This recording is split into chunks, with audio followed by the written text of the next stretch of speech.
nós vimos já em várias situações, André Luiz citando que espíritos de, assim, alta envergadura conseguem interceder em favor de outros.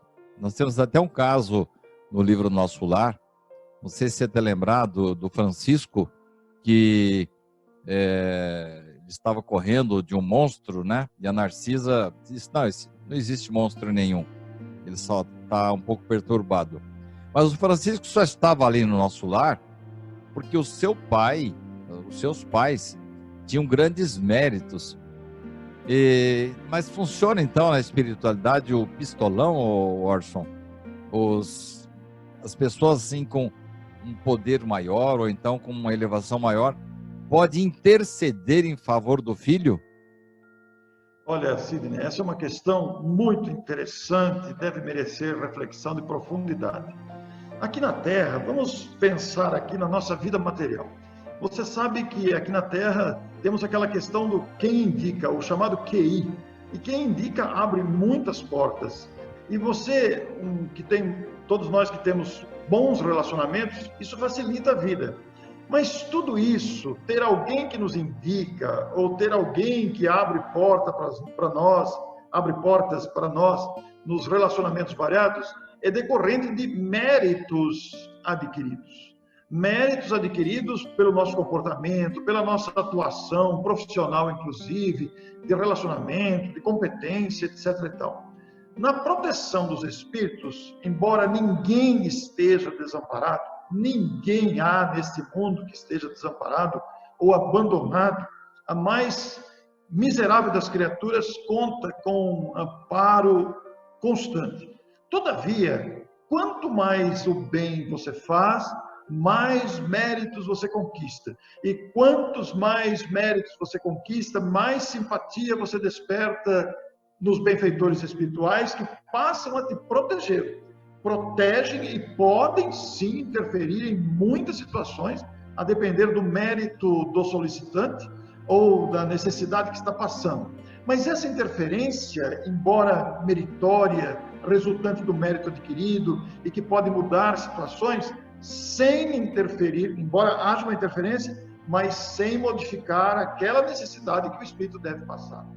Com certeza, Orson. O Francisco, por exemplo, se fosse assim, um espírito muito endividado, por mais proteção que os seus pais pudessem querer lhe proporcionar, ele teria que acertar suas contas com ele mesmo antes de ser recolhido em Nosso Lar.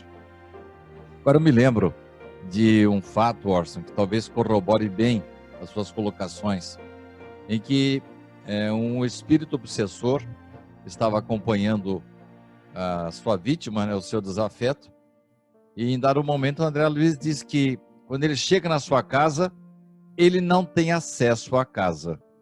E aí André pergunta, mas peraí, por que ele não entrou na casa?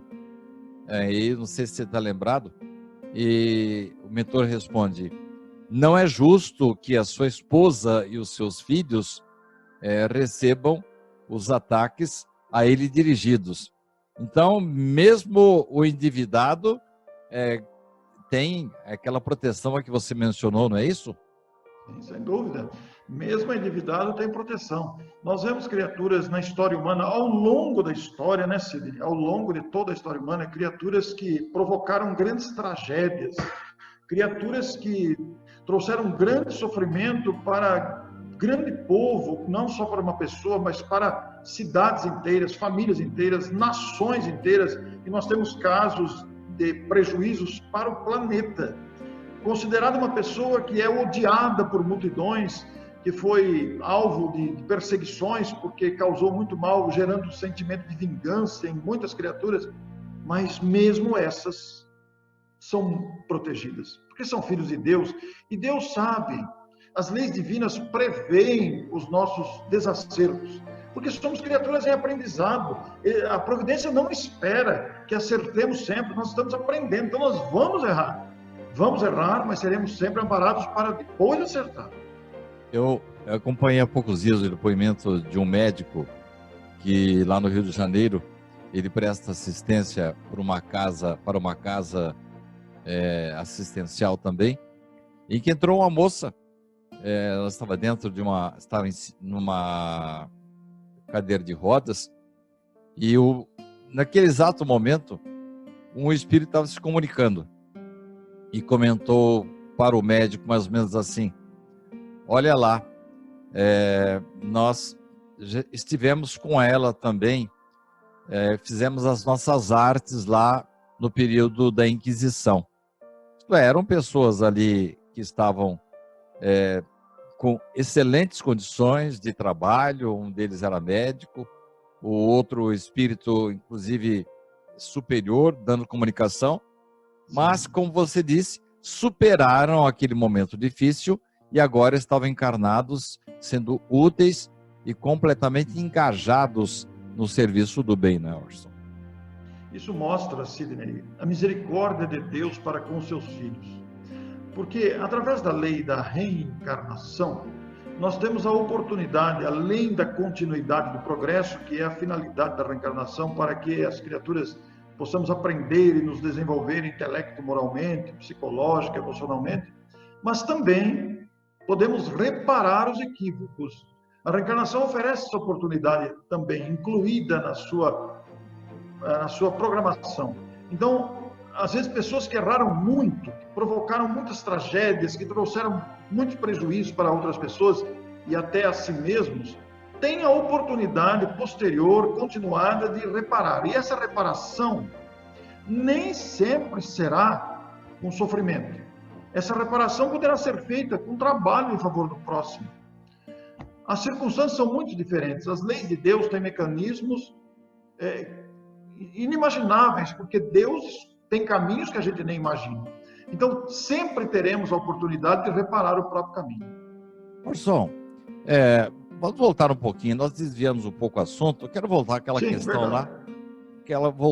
Voltar à questão aí dos auxílios, né? Você falou que não dá para resolver esse assunto com oferendas, com sacrifícios. Não dá para comprar um pergaminho para resolver minha vida. Então, Orson, me diga uma coisa. Como é que eu faço, então, para rogar o auxílio da divindade para a minha vida? Pois é, Sidney. Essa pergunta é muito pertinente, porque, embora nós, os espíritas, não utilizemos de artifícios materiais, de oferendas, de objetos ou sacrifícios de animais para agradar ou para pedir proteção aos céus, à divindade, isso não quer dizer que essas pessoas que ofereçam sacrifícios, que ofereçam objetos materiais, não estejam sendo atendidas ou protegidas, porque o que vale em tudo é o sentimento. Apesar da pessoa estar utilizando-se de objetos e de sacrifícios, de oferendas, ela traz consigo também o seu sentimento de fé. E isso é levado em conta. É sempre o sentimento que prevalece sobre circunstâncias externas.